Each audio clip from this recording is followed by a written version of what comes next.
4 A's of stress మేనేజ్మెంట్లో మనం ఈ వీడియోలో 4th A అడాప్ట్ గురించి మాట్లాడుకుందాం. అడాప్ట్ అంటే నథింగ్ బట్ అడ్జస్ట్ అయిపోవడం అనమాట. సో దేనికి అడ్జస్ట్ అవ్వాలా? First situations. లైఫ్ అనేది ఎప్పుడైనా మారుతూ ఉంటుందన్నమాట. సో ఏ సిచ్యువేషన్ వచ్చినా లైఫ్లో మనం దాంట్లో అడ్జస్ట్ అవుతా పోవాలన్నమాట. ఫర్ ఎగ్జాంపుల్ మీ జాబ్ మారింది, ఒక పాత జాబ్ నుండి కొత్త జాబ్కి చేంజ్ అయ్యారు. సో అక్కడ మీరు ఆ ఎన్విరాన్మెంట్కి అడ్జస్ట్ అయిపోవాలన్నమాట. సో టెక్నాలజీ కొత్త టెక్నాలజీ వస్తూ ఉంది, ఇప్పుడు ఏఐ వచ్చింది. ఓకే, దీంట్లో మనం ఎలా వాడాలా దాన్ని అనేసి దాంట్లో మనం దానికి అడాప్ట్ అవుతా పోవాలన్నమాట. లేదంటే మనము స్ట్రెస్ఫుల్ సిచ్యువేషన్స్ క్రియేట్ అయిపోతాయి అన్నమాట. అలా కాకుండా మనం అడ్జస్ట్ అవ్వలేదనుకోండి, మీ ప్లేస్లో వేరే వాళ్ళు వస్తారు, వాళ్ళు అడ్జస్ట్ అయిపోతారు. సో బెటర్ మనం ఏ సిచ్యువేషన్ వచ్చినా దాంట్లో అడ్జస్ట్ అయిపోయి దానికి తగ్గట్టుగా మనం అప్డేట్ అయిపోతూ ఉండాలన్నమాట. నెక్స్ట్ న్యూ స్కెడ్యూల్స్కి మనం అడాప్ట్ అయ్యి అడ్జస్ట్ అవుతా పోవాలన్నమాట. ఫర్ ఎగ్జాంపుల్ మీరు ఒక పేరెంట్ అయిపోయారనుకోండి, సో అప్పుడు మీ టైం టేబుల్ అనేది టోటల్గా మారిపోతుంది. బిఫోర్ పేరెంట్ ఏదైతే మీరు టైం ఫాలో అయ్యేవాళ్ళో అది మీరు ఇప్పుడు ఆ టైం మీరు ఫాలో అవ్వలేరు. సో అప్పుడు మీరు ఆ న్యూ స్కెడ్యూల్స్కి నేను అడ్జస్ట్ అవ్వాలా అని మైండ్ సెట్ ప్రిపేర్ చేసుకుంటే మీకు స్ట్రెస్ రాదన్నమాట. లేదంటే మీరు ఆ హ్యాపీ మూమెంట్ని ఎంజాయ్ చేయకుండా స్ట్రెస్ఫుల్గా ఫీల్ అవుతారు. Next new standards. లైఫ్ అనేది ఎప్పుడు ఒకేలాగా ఉండదు కదా, మారుతూ ఉంటుంది. సో ఎప్పుడైనా మనకి ప్రమోషన్ వచ్చింది, లేదంటే కొన్నిసార్లు అదే ఫేజ్ ఉంది, ప్రమోషన్ రాలేదు, లేదంటే మనము ఒక్కొక్కసారి డిమోషన్ కూడా అయిపోతుంది. సో అలా జరిగినప్పుడు మనం ఏం చేయాలంటే దాంట్లో కూడా అడ్జస్ట్ అవ్వడానికి, అడాప్ట్ అవ్వడానికి ట్రై చేయాలి. ఏదైనా కొత్త స్టాండర్డ్స్ వస్తున్నా కూడా అది మన జాబ్ పరంగా కావచ్చు, లేదా మన ఫ్యామిలీ పరంగా కావచ్చు. సో దాంట్లో మనం దాన్ని నేర్చుకోవడానికి ట్రై చేయాలి, అప్డేట్ అవ్వడానికి ట్రై చేసి దాంట్లో మనం అడాప్ట్ అయిపోవాలన్నమాట. అలా చేయడం వలన మనకి స్ట్రెస్ బిల్డప్ అవ్వదు. Next positive thoughts. సో ఎప్పుడైనా మనం ఏదైనా పాజిటివ్ థాట్ విన్నా, ఎక్కడైనా చదివినా, ఎవరైనా మనకు చెప్పినా దాన్ని మనం యాక్సెప్ట్ చేసుకోవాలా. యాక్సెప్ట్ చేసుకొని దాంట్లో మనం అడాప్ట్ అయిపోవాలన్నమాట.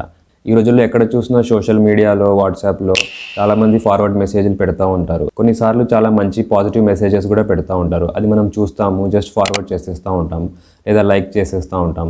కానీ మనం ఆ పాజిటివ్ థాట్స్ని ఎప్పటి వరకు అయితే దాన్ని అడాప్ట్ చేసుకొని, దాన్ని యాక్సెప్ట్ చేసుకొని మనం మన లైఫ్లో ఇంప్లిమెంట్ చేయము, అప్పటి వరకు మన లైఫ్లో ఏమి చేంజెస్ అనేవి రావన్నమాట.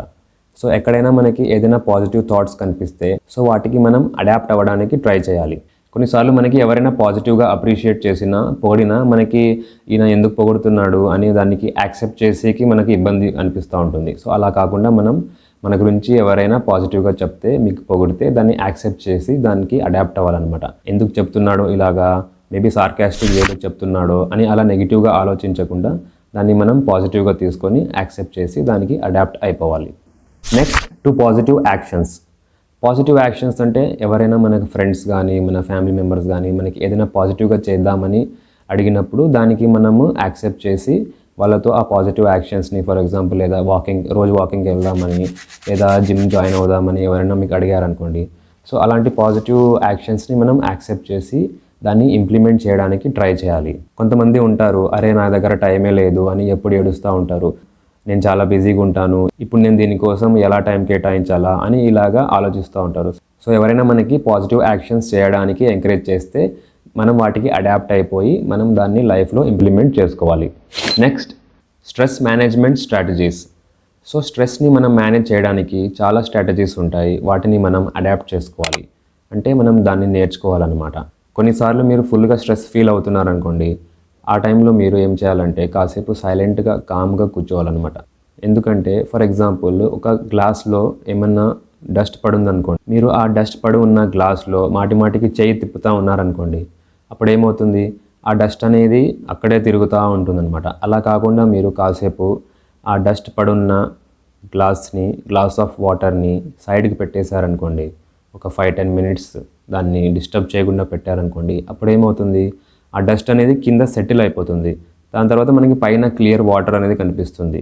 అలాగే మన మైండ్లో కూడా ఏదన్నా నెగిటివ్ థాట్స్, ఏమన్నా స్ట్రెస్ నడుస్తూ ఉందనుకోండి, కాసేపు మీరు కళ్ళు మూసుకొని కామ్గా కూర్చుంటే అవి సెటిల్ అయిపోతాయి అన్నమాట. సో మీ స్ట్రెస్ కూడా కొంచెం తగ్గుతుంది.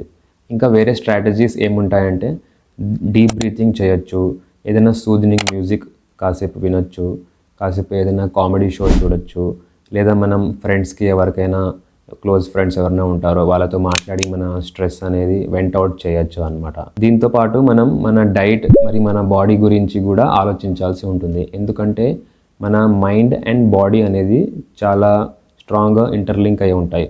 మనం ఎప్పుడైతే మన బాడీ కేర్ తీసుకుంటామో మన బాడీ అనేది మైండ్కి మంచి సిగ్నల్స్ ఇస్తుంది. అలాగే మనం మన మైండ్ గురించి ఎప్పుడైతే కేర్ తీసుకుంటామో మైండ్ కూడా మన బాడీకి పాజిటివ్ సిగ్నల్స్ ఇస్తుంది. మీరు హ్యాపీగా ఎనర్జెటిక్గా ఫీల్ అవుతారు.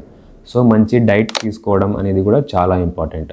ఎందుకంటే మన గట్ అనేది సెకండ్ బ్రెయిన్. అలాగే మంచి నిద్ర, పాజిటివ్ థింకింగ్ కూడా చాలా ఇంపార్టెంట్. సో ఇలాగా మనం స్ట్రెస్ మేనేజ్మెంట్ స్ట్రాటజీస్ని రెగ్యులర్గా ప్రాక్టీస్ చేస్తూ ఉంటే మన లైఫ్లో చాలా మటుకు స్ట్రెస్ రాకుండా మనం ఈజీగా స్ట్రెస్ వచ్చినా కూడా దాన్ని మేనేజ్ చేసుకుంటా బతికేయచ్చు అనమాట.